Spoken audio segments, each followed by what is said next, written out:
Non, moni mama top nda leki bongo top watonda leki wana makambo na lobi seke abwakeli yango mama Aziza. Scolarité na binote même ata 6e des humanités pamba ozwa même non 6e primaire pour parce que biso à l'époque ezaki tobano sala examen sélectif. O sala même ata examen sélectif. Otikala kozwa occasion te.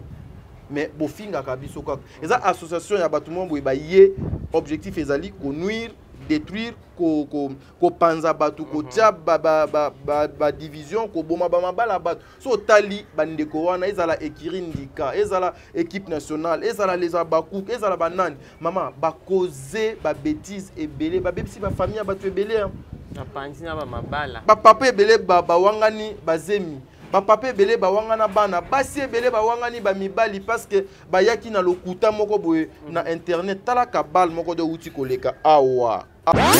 Ce qui veut dire défi automi pesaki. Défi automi pesaki to relever en haut. Donc to zu borne au place bateau bachake ba deuxième saison ya ba filmer na ba théâtre ici Mbakate état les Makate. Aujourd'hui to zu borne wana lokola azali moto na yambo. Mais c'est comme ça que moi je te disais azali nzetambila. Lokola azali moto ya yambo. Yé à Osaka. Parce que lokola azana ba vision nzambe azu provision sous atie kati na ye. Lorsqu'elle est azalaki inspiré, Nzambe ayepsi vas-y, tu es avec moi, ne crains rien. Kende ça la deuxième saison et beta et simba aujourd'hui azu borne wana alongo li place so batia limite a pousser ngo musique. Il y a la deuxième saison simba. Donc particulièrement j'avais peur. Vous êtes sur Top Media TV.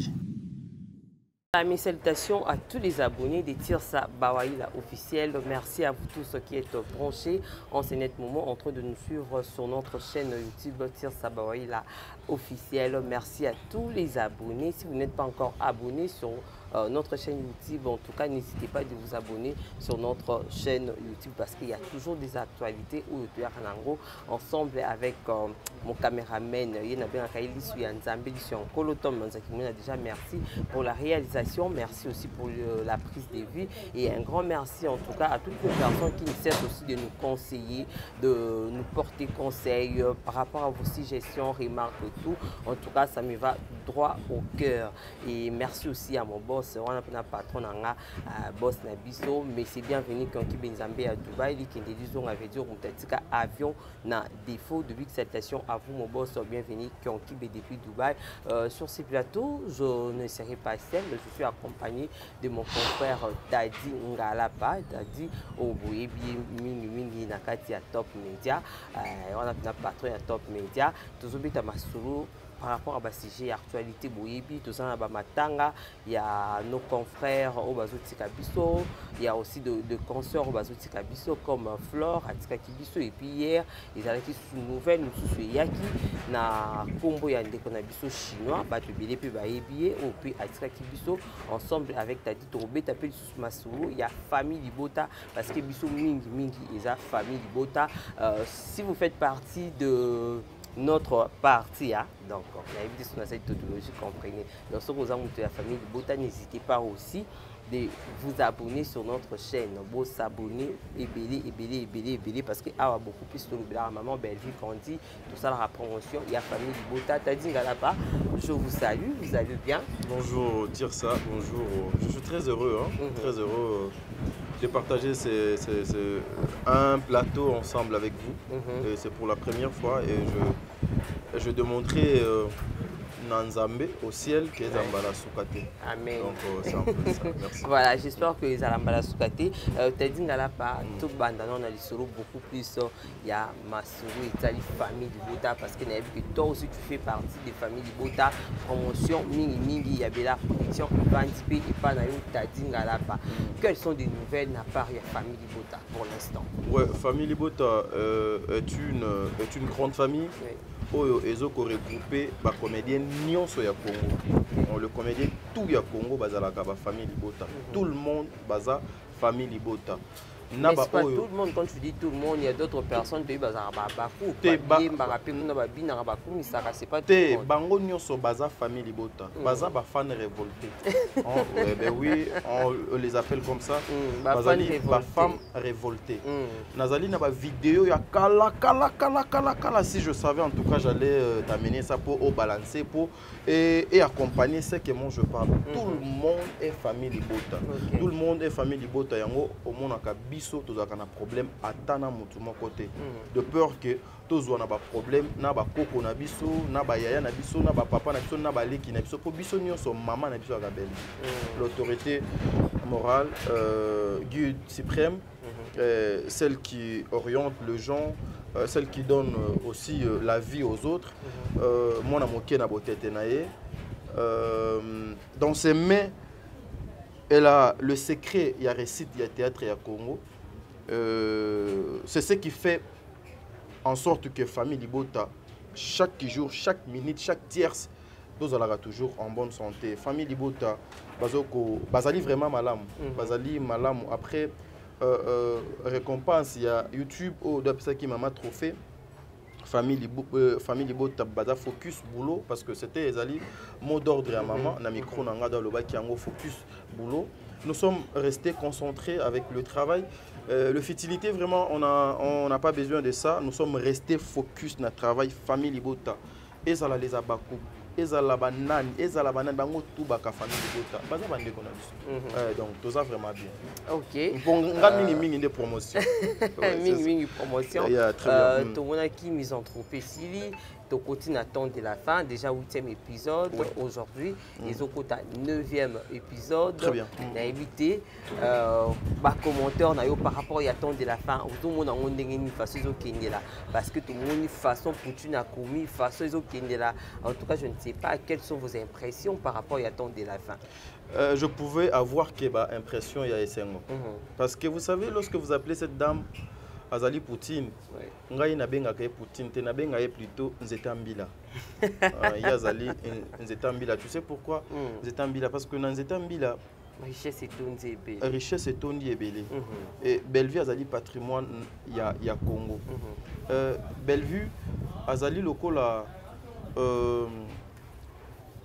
bibliothèque moko boy na kati Afrique, tu sais, Azali na ba boutade, ba proverbe donc que le bakasoki mokolo moko akufi na Afrique eza lokola bibliothèque mobimba do moto eziki.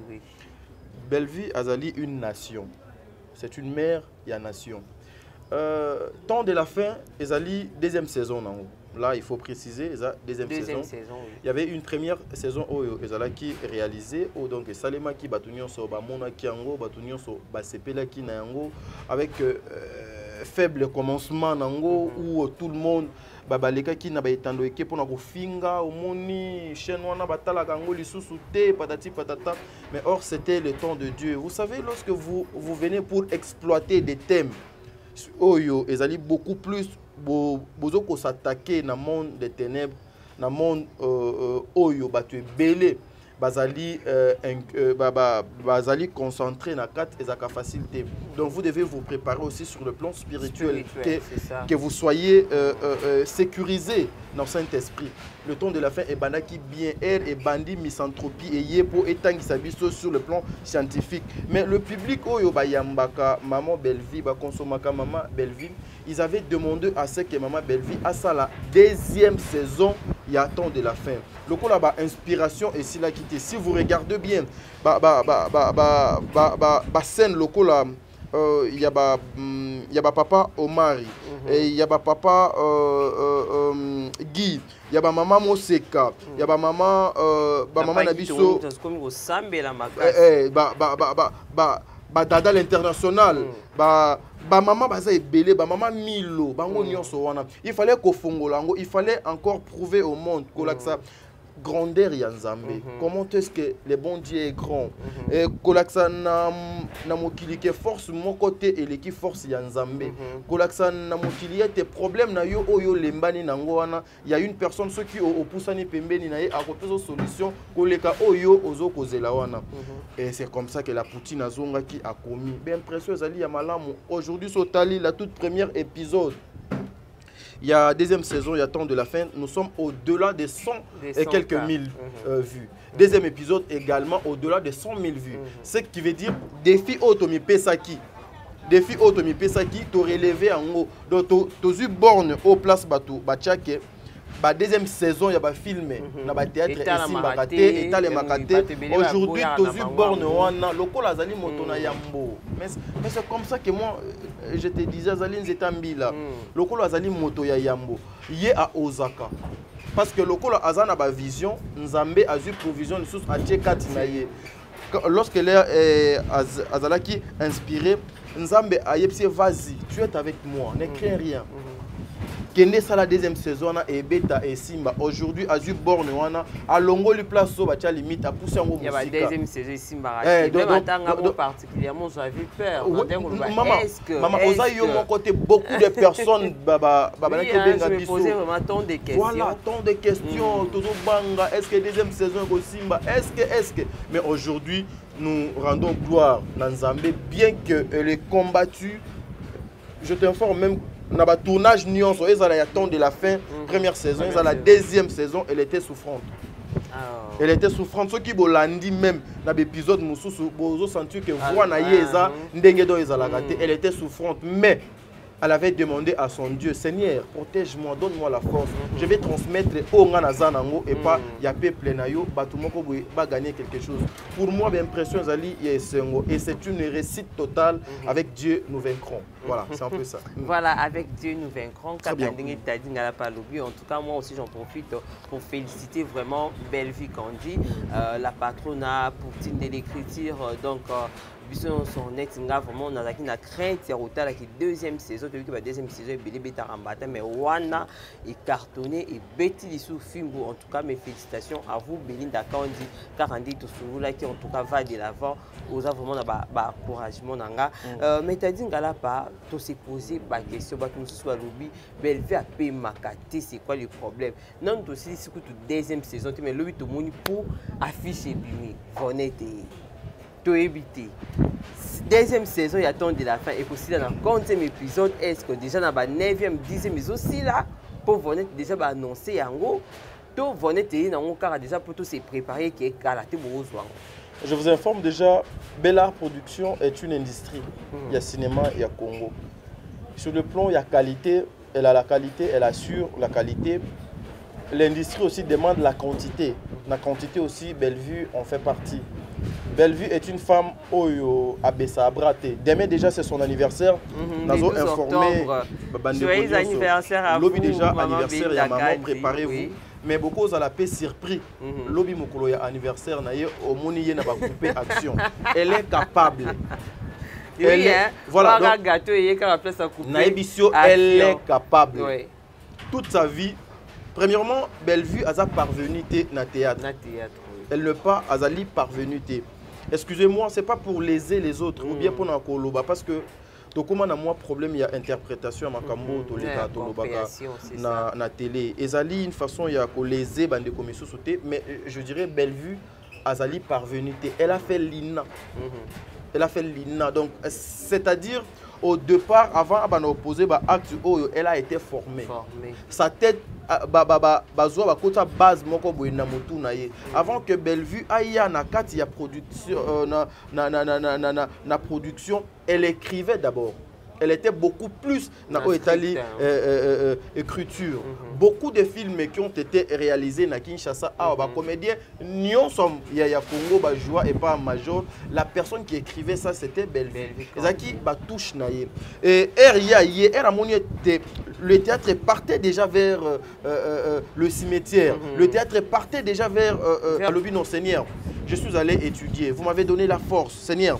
Au PCP, ma coquille, ma capacité, na coquille sous kotombola sous nation, bien qu'il y a ceux qui se disaient que basi batonga kate Seigneur, ça là est tenaz à la moisi oyo, ya yambo ya kotonga secteur ya théâtre oyo obenganga il faut na bandako est vrai. C'est comme ça à se lancer na production. Aujourd'hui, si vous voyez les idées de cette dame ezoko couler air nyonso ezoko bima boka mwakate. Parce que à part le cinéma, elle n'a rien d'autre. Azali mutu odo a créé ba buzz. azali muto te alingaka te faut ko bando chanzola ye aza muto te alingaka il faut ko adorer ye ye place à se sentir à l'aise à part scène c'est ngomba un point barre donc ezali une façon de vous dire que machine ezoko tourner encore ngai yokutu donc olobi Vonette mais je vous informe na privé na chaîne na ye azana 5 films à part Vonette 5 films eza na privé donc eza na privé donc eza ka soki o sili ba fini tweet wana de bani oleka bo ba fini na tweet ke bani oleka tout ça déjà na 8e épisode 9e épisode et ezoko talelo so nzambe donc asali grâce attendons voir qu'est-ce que maman a bombi omoni le niveau de l'intelligence de cette dame, Bissika a Memi Bisso, même gars, Nabanaki ko imaginer que ça pouvait arriver comme ça. Regardez d'abord la configuration, il y a deuxième saison Oyo, le participant, le site, les émotions, les sentiments, les actions qui accompagnent les acteurs, Nakati Yabasen Nabango, c'est là où vous allez comprendre que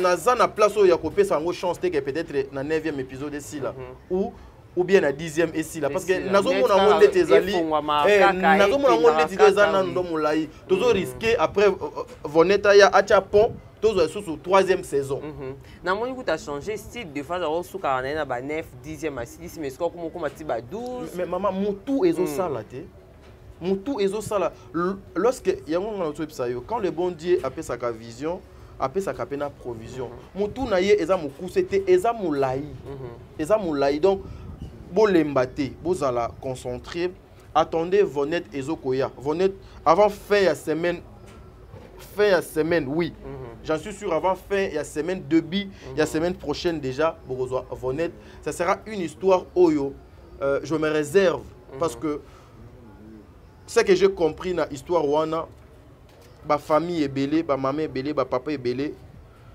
Bon, je ne vais pas dévoiler ma mouille belé des enquêtes, mais Vonette est une histoire Oyo Ezokoya, en tout cas. Tout le monde déjà fini le marié. Est-ce que Oyebi Kendeko wana oza marié Oyo Ozawana doit jouer Vignoana? C'est une personne vivant avec un handicap. Non, je ne connais pas. Ouais. Une personne vivant avec handicap. Elle est comme ça. Je n'aimerais pas dévoiler secret Ezakati na film mais c'est une leçon. Et Nakanisi est la série moko très pédagogique qui va enseigner beaucoup de personnes. Omoni Belleville elle n'est pas du genre ya kokenda na bisoka na ba buzz na ba sentiment que awa photo sangana yo faut chakabelo mo cher robe mo bien make-up mo bien oyeka to sangani trop balabala voilà to sali to sangisi gauche droite et puis on fait et puis ça suffit non Belleville chaque film na yé ce qui a yé sur le plan spirituel film o ezolanda yeba ke akoya sur le plan scientifique faut atangisa bino faut orienter bino Vonette c'est une série très pédagogique et ko enseigner batu ebele boka mwakate mama ezamuna ebele après Vonette kuto nakanyi munoko po na boyi na bimsa pour titre moko ezana après Vonette en tout cas ezamabe makasi voilà voilà karando lobi nangina yeba na Vonette bato oyo bakubima lisusu ya sika bazali to babilungo to mesanga komona na kati ba pièce ou ko leka. Bon déjà au départ na Vonette ba surprise des belé a petit nanga tekelanga kimbiolongo ya rokende téléphone ali yangote voilà wa petit na tekelanga babo koko kimbiolongo belé vraiment donc zala on a vraiment petit quoi donc vraiment zala son sisi kana ser Vonette vraiment na sortir ça voilà na Vonette ba surprise des belé premièrement l'actrice principale azana nos surprises pour na bato belé parce que nanu a joué quelque part te ayeko jouer kaka na Bella Production et puis en même temps azali pe actrice principale il y a film wana Vonette et biloko eze belé je me sens pas na koki ko dévoiler en côté bien que je ne suis pas dans la boîte bien que je ne suis pas na kati ya organisation à comité comment est-ce que basala kapona ko dispatcher ba rôle mais nazo assurer na bandeko je vous excite ya koluka déjà ce que ça abonné T na Bellevue Télévision qui ne ko s'abonner mbangu. Et je vous invite aussi à s'abonner à la chaîne ya Tata Mwasi tire ça et que quelque chose de bien de émission Obola nango na Top Media Télévision na parrainer pe émission en tout cas aux alanga quelque chose de bien que émission ba vieux côté belé puis commentaire côté belé ba toupé ba s'adhérer na vision ya Tata Mwasi na biso aza awa ba surtout des belé na bonnet. Merci en tout cas donc on est t'a dit ngala palobi bo s'abonner belé oza famille libota olingaka t'a dit ngala pa olingaka tire sa bawaila bo s'abonner na kati ya tire sa bawaila officiel t'a dit ngala pa nous avons ba sujet ya actualité ya ba matanga beaucoup plus ça to monine de konabiso flore ma kinisi ya biso et puis il y a aussi chinois ou autre biso lobi.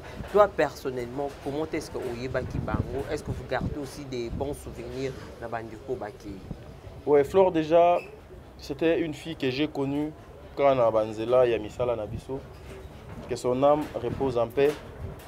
Je regrette tellement parce que Flore avant sa mort peut-être doit benganga ba un mois avant pour me demander boss zong sanga mosala parce que elle travaillait chez moi. Okay. Elle travaillait chez moi. Je garde de bons souvenirs. Yande kwana moi aussi. Nabi ke so na yeba Malika P. Na yeba Kovo que na solo lina Kovo dorbo. Mutu amemelanga bango eza Flore parce que lorsqu'elle travaillait chez moi, il fallait tout ça la spot mon spot on a peu de zaza nango. Il fallait na salango, na zaka na besoin il y a 2 filles et puis 3 garçons.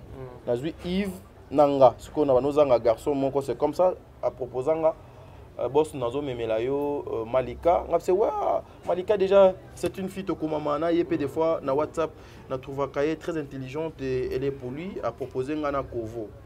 Kovo c'est qui ameki ko talisanga, amemeli na pe Kovo to sala du na biso to sali doit faire na biso de l'écart. En tout cas, je garde de bons souvenirs mais sa mort eza liwa oyo ETI, bande konabiso ebele aujourd'hui aux hommes était toute la presse congolaise, la presse en ligne sont mobilisée pour na koluka moyen ya ko sala était ba obsèque yande konabiso et les kamalamu chinois noir d'ailleurs elle était ici la semaine passée avant Akufa elle était ici à embrouiller parce que yepé la zana habitude yo benga boss pour nga lingana nga ba biloko wana te benga boss pour bola na lipapa boy bon nga fona zonga fo pele nga ba makaya na nga ambuye nga ndenge do asala ka wana nga pse anoko eloko ezate awa mais yo ndeni me faut de tourner. J'étais surpris ya koyoka lobby ke chinois kufi et je pleurais place dans Nazalaki. Je pleurais ti na suka na lobby que la gloire soit rendue dans notre sauveur. Amen. La mort ezaka eloko basuetaka ngote babelela ngote basengaka ngote soki ezalaka ke nzambe fallait abana kotuna bato moko avant azwaka ba milimo ya bato nalingaki kosenga Flore akende te nalingaka kosenga Suzi Bantu akende te nalingaka kosenga bandeko misusu ebele bakende te parce que bazalaki nano trop cher. Flore a laissé moi na oazaso na ba 4 ans 5 ans. Flore était azalaki lokola likonzi na kati yanda kuna bango. Elle a accepté de rester avec sa maman, à côté de sa maman, accompagner sa maman. Oyo lelo babandeko ebele bazoluka ko toucher des fois na panne ya maman wana. Oh je suis tellement très fâché et nzambe ka azui yimuto apesa ka yimuto azui na commentaire ebele te maman Flore esanga moi. Voilà, quand nous on le commentaire ebelité mamba Flore ils ont dérangé et ça fait par rapport il y a bisope bandiko tout ça ba chroniqueur ba chroniqueuse et tout ba misusu ba komi ko kindi na actualité on peut na ndinga mabe ba lui a misusu pe tozo yo kanate mais muninga kufu beaucoup mo kende ko lela neti na yo qui pour ne pas citer aussi le nom des gens il y avait des gens on peut ba sala qui be émission quand on a période on ba finga qui mais après ba yo ko apprendre Flore à kufi ba qui na famille à Bengani. Bon je ne sais pas est-ce que vous êtes aussi informé de ça. Ouais, de quoi on a sur Magali, na yebi penate. Parce que excusez, yokutu, toi tu me connais, bah tu es belé na yeba nanga bangote. Donc kaboué, mais peut-être les bako quand ça sonne des, omoni tire ça, yo da professionnel. Bande ko belé batala gayo na télévision, bisonio so total ayo na télévision, to yebi ndenge nini yo salaka mosala na yo. To yebi ndenge nini yo salaka mosala na yo. oyaka kosala ton travail et puis tu finis ozwi nzoto na yo omemi yango ndako ba délire na yo oke kosala kuna. Mais eza na bande ko misusu ba yé na internet pour na affronter internet parce qu'ils savent que la communauté balingi bêtise mingi. Eloko lelo onga nazo ko déplorer na mboka na biso ba personne inutile bango nde batu ebele bakomi ko tirer attention et pas na bango bakomi utile na société ba fille légère to bengi bango ba influenceuse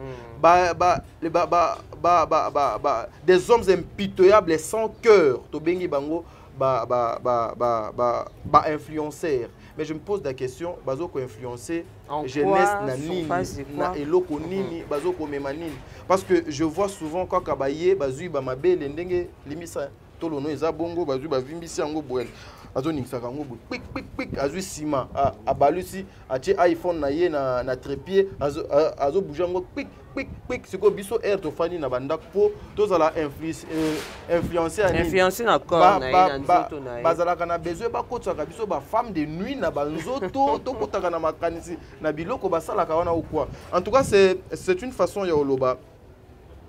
La majorité, ce ne sont pas des journalistes. Ce sont des parvenus quand ce sont des parvenus. Baza batumoko baza na notion te, baza na base te, baza pe na réputation te.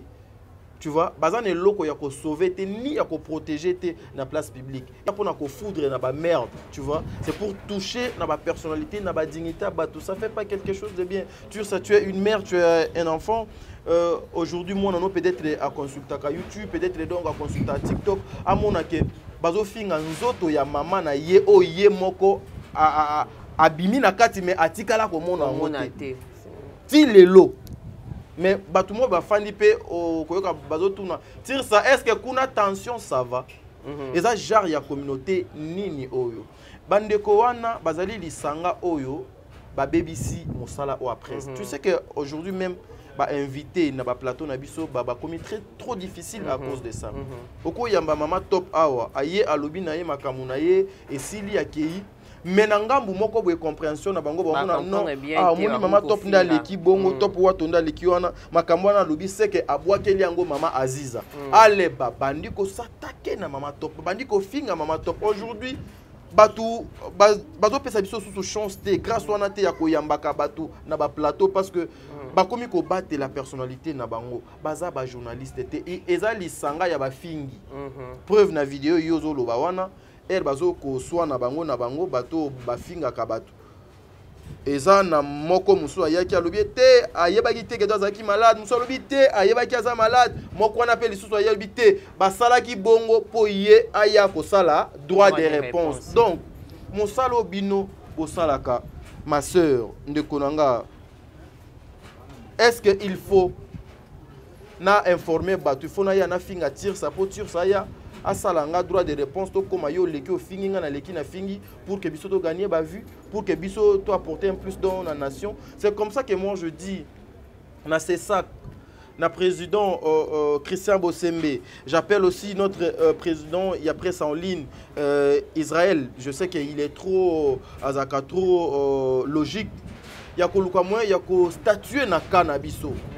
Et puis lelo to yeko comprendre que makambo nyonso elekaka na ba itando ike eza bandeko yo bakenda ko yokana. Oui. Que tokei nde to abo tozo ke ne ko attaquer Gédéon du ciel. Le futur pasteur Gédéon du ciel, je vous salue. Mais surtout apparemment benga ba on a ba. Voilà donc ndenge toza lokola nga lobela Bellevue yo lobela Asila.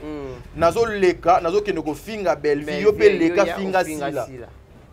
Donc c'est comme ça et ça na sakiwana ke babiso batadio to komi ko kende ko se retrouver yango moni depuis un certain moment na chaîne nanga ba miniature ya bato misusu na kata eza la miniature ya Sila elongwe na chaîne nanga na tikalika na miniature ya Bellevue un point barre soki na ko baksa mutu c'est que mutu o ya volonté nanga ndenge na longola miniature ya mama Gabriel ndenge na longola miniature ya mama Theresia baza ba mama na biso na longola ba miniature na bango na longola ba komo na bango na ba titre na bango longola c'est parce que bango ba boya o mutu moko te abenganga ke kocha lisu donc elongi nanga te par rapport nanga nous avons compris que biso nde maloba na biso o tozo ya koloba oyo nde ezo pesa batu misu vie aye azwango na compréhension na ye par rapport à kibongulu na kibontabado aza na ye azu yango amemi yango asala yango matière. Tu sais combien de personnes qui insultent mes parents à l'occasion de rien? Ça fait mal. Ça combien de personnes qui insultent mes parents? Oh yo ba papa wana na mbongo na bango apasi. Ils ont reçu quand même ya kotangisa nga ya comme sanga mutu. Oh ba parents na bango, oh bango baza ba millionnaire. Ba koka même kozuisa ba misusu ata ba diplôme d'état te. Mais nga na pasi. Mon papa petit le cas bolimbisi en tout cas petit fois que noté kanga atekelanga kimbiolongo petit pesa ka solution wana. Pesa il y a 500. Pesa ngo frère Gédéon asimba. Pesa na 500. Ouais, solution. T'as dit. Kopesa yam c'était à Golia. Yam ça à Golia. Kopesa yete ya. Bon voilà. Excusez-moi. Papa nanga oh ya pauvre. O azane l'autre côté avec toute ma famille que nous sommes de pauvres. Mais beaucoup les kabozo finga famille wana papa wana kana pauvreté wana na kozanga na biso to fanda kana malueka kuna kota suka wana. Asali effort atangi singa nazana 3 diplômes. Donc 3 diplômes ya minene. Nde naza 3 diplômes. Likolo nango, je suis breveté en informatique, je suis cinéaste, je suis monteur, je suis réalisateur, je suis journaliste. Ok, pe musika na vrai cordonnier na tonga pena ma papa kitoko. Ouais ben, je te jure, na tonga kama papa kitoko. En tout cas, mes félicitations. Donc naza kutu do na place mo na zoka a crochet et kotanga. Voilà, naza pe menuisier pour papa azakado menuisier. Comprenez? Mais beaucoup bana ko finganga à l'occasion de rien. Mais papa wana il y a pauvre atangi singa akom singa mutu. Nazali na moi base, nazali na moi niveau. Mais bino papa na bino bazana ba mbongo, bozwa kamakolo na bino donc ezaka pété. Ba koka même ata pour assurer scolarité na bino te même ata 6e des humanités pamba ozwa même non, 6e primaire pour parce que biso à l'époque ezaki tobano sala examen sélectif. Au sala même ata examen sélectif. Otikala kozwa occasion te. Mais bofinga kabiso kaka eza association ya batu mombo ba yé objectif ezali ko nuire détruire ko panza batu ko tia ba division ko boma ba mabala batu so tali bandeko wana ezala ekirindika ezala équipe nationale ezala les abakou ezala banani mama ba causer ba bêtises ebele ba bebisi ba famille batu ebele na panzi na ba mabala ba papa ebele ba wangani bazemi ba papa ebele ba wangana bana basi ebele ba wangani ba mibali parce que ba yaki na lokuta moko boye na internet tala ka bal moko de outil koleka awa mutu don ye ko arrêter donc hémorragie eza liwa ya flore donc une façon ya ko détruire ko nuire bat ko tia ba confusion entre ba frères na ba sœurs. Or nous les Congolais, nous les Bantous, nous sommes appelés à être unis. Vous voyez, au kontabango baza bande ko na biso moi personnellement nazalaka na problème atana mutu mon côté. Mais je te jure que j'étais très fâché. Makambu yam salobai na groupe moi j'étais très fâché. Je n'ai pas l'habitude de trop parler nga ezalanga na 4 mais na salaka. Donc nga nazaki très fâché na linga ki na beta pe 2 personnes nanga. Faut na ora ki wando kana matanga flon na beta bat. Nazalaki pena na 2 personnes nanga. Je donc to linga ki to yebana. Bazala oza mobile ou bien oza mwasi. Et c'est-à-dire pena au téléminanga 5 minutes to beta na lokolo. Pour na beta lokolo na loboko. To betani po na bi na suka la police ekoya ezwa biso. Soki la police ezwi biso. Nde e komema biso bakoya ko samisa biso sur base ya ba élément onga na zanango. Mais j'en suis sûr que na bango mi balé so na beta ka moko ou bien na bango mi balé ba memi biso na la police po na linga ki na beta bango. Wana pena nzambe ayibi na linga na beta bango. Ba memi biso na la police na bi ke ba linga ki ba lala na la police ba linga ki ba zonga do ba palete.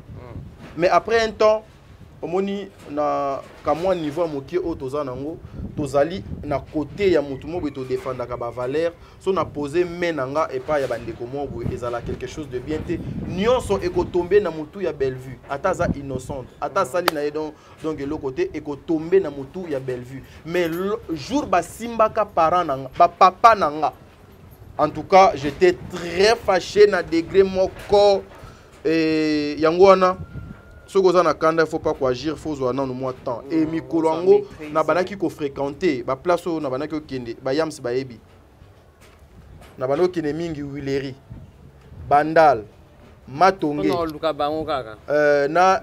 na Lingwala 4 places wana ba place ngana bano kende na latika lipapa na nga kande na lati lipapa boy na ke wana na tie moi $20 na nga na poche na ke ipon na yebi keso yindi 20 wana na kofuta pour na plainte pour na mamususu na mambo l'état le temps na utiliser téléphone na linga na beta mais nzambe do asali grâce tana nyonso na tikala kokuta na atana mon côté na nzela mais to ko appliquer rapport de force té aujourd'hui nous allons gagner à la fin sur ça au pesanga raison que combat na biso o to bandi ko lutter depuis tozo côté les mena ba anti valeur au kalaté nous serons très heureux et puis to kokoma na suka to limisana surtout ça aussi donc, parce qu'on ne sait jamais mais la karaté ya ba jeté ke boke boyokani yo finga Bellevue ngana finga sila comme ça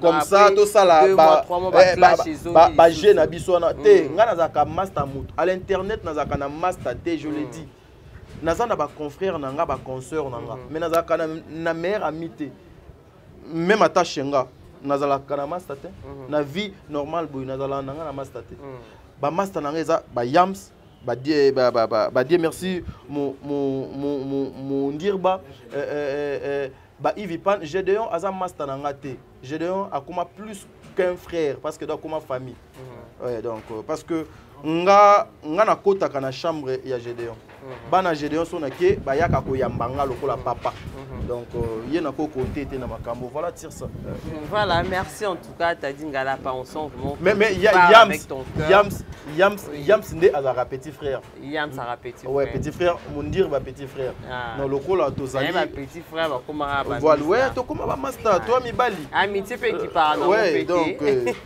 voilà Yams je te salue mon dire bah aussi Prince Luamba binoyo en tout cas de acceptation à vous tous t'as dit ngala pato qui déjà na suka et entretien na biso est-ce que programme moko depuis déjà pour la flore ou on attend toujours? Non en tout cas jusque là fona luka mona kota en contact na bandeko bazo ko organiser ba obsèque mais bien que baza vraiment combattu apparemment ba musu bazo pesa ba cotisation net kara en prouver bato mais c'est normal et ça na cotisation nyonso eza na cotisation eleki ya biso do ezate pour biso to pesi 500 na moni cotisation mo ya 500 balles biso to pesi 500 mais babi Bellevue basinga ki eda boyi te makambo wana naza na besoin ya ko coller Bellevue te na nzoto mama Bellevue aza moto oyo omoni maladi so yé na place publique soki babando belela nzambe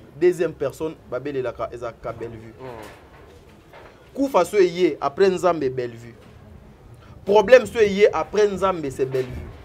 Mais eli kolobate que Bellevue l'équipe batunyon son ambon. Eza pona motema na ye ya malamu. Et batu ebele na mona ki jeune moko insensé moko ya mwasi azoloba. Bellevue ndenge nini ye asungaka batu bazalaka ka bango mibale mais ndenge nini epanzanaka non.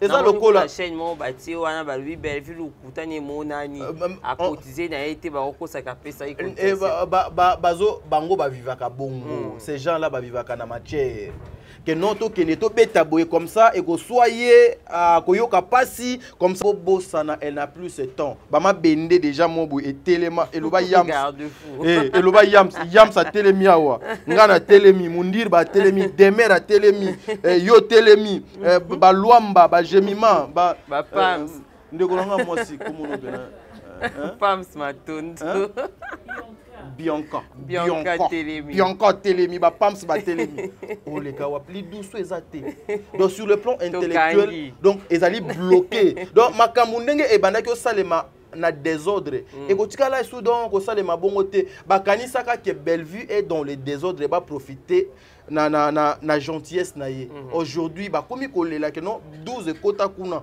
12 écoutes de pas Bellevue, 12 écoutes. Non, c'est plutôt le principe de Bellevue ne permet pas à Zala avec tout le monde. Personne bazo ko agir na kibo mutu elongwe bazo agir na instinct ba comme lokola ba mbwa. Akoki jamais ko vivre na bato ya modèle wana a pousser mutu nyonso musika.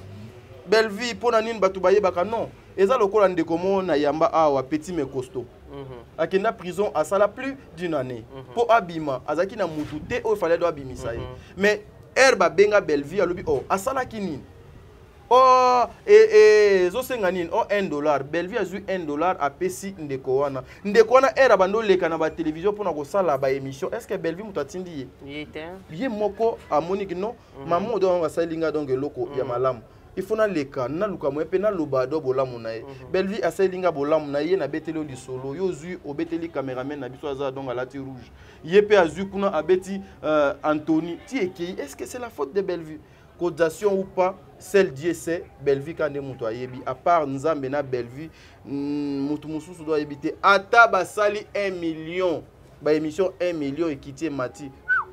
Donc voilà, c'est ça. Merci Taddy Ngalapa. Vos mots de la fin, parce que nous sommes arrivés déjà à la fin de notre entretien. Mots de la fin, maintenant nous avons dédicace. Bon, pour la Lilo, pour te dire que nous avons à chaque fois qu'il y a des actualités, toujours dans le cadre de la famille de Bota. Voilà, je vous remercie d'abord, la grande dame. Merci. Vraiment, ça date de longtemps. Ça date de longtemps. Ah, mais tire ça, elle m'a fait faux boyer, ça bango qui est trop loin. Ah, m'habiter.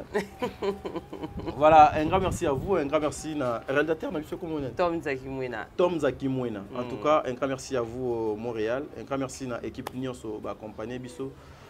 Beaucoup plus dans la famille, vous allez motiver. Donc, tout ce que nous faisons, la na fenêtre pour copier. Déjà, ndenge mulakisi alakisi nzela bo mona ke simanaye makambo ebele ekozala na opesa ka mama top wato mbote na opesa marina la bambote na opesa mama Milo mbote na opesa mama Moseka mbote na opesa mama Kalunga mbote na opesa Marie-Jeanne Bololé na opesa ba mama nyonso na ba papa nyonso ya théâtre mbote tozala kaka ini Ursule Pechanga Mobutu la ville est très calme et dinana la douce sauce comme on a mikolo dinana la douce donc nzambe azala na bino donc c'est un peu ça maman lobe ko le kalelo. Voilà, lobe ko le kalelo Taddy Ngalapa. En tout cas un grand merci à toi d'avoir partagé avec moi le même plateau. Un grand merci aussi na famille du Bota Mobimba et pour papa aussi na Yemoko le réal Tom Zakimwena Lisonkolo et un grand merci aussi à mon boss bienvenu qui est depuis Dubaï. Un grand merci aussi à l'oncle correcteur Mbosi Koulenga depuis Paris et pourquoi pas aussi à mon père Philoté qui est depuis France aussi. Salutations et belé na bino nyonso bolinga vraiment la Jamuskate Serge Otachi depuis France tout nyonso vraiment bolinga la Jamuskate moi aussi je vous aime beaucoup ndenge toloba kaka ceux qui nous s'abonner au s'abonner et au sala biso plaisir à toi et te recoutana prochainement avec un nouveau numéro. Au revoir. Au revoir, merci.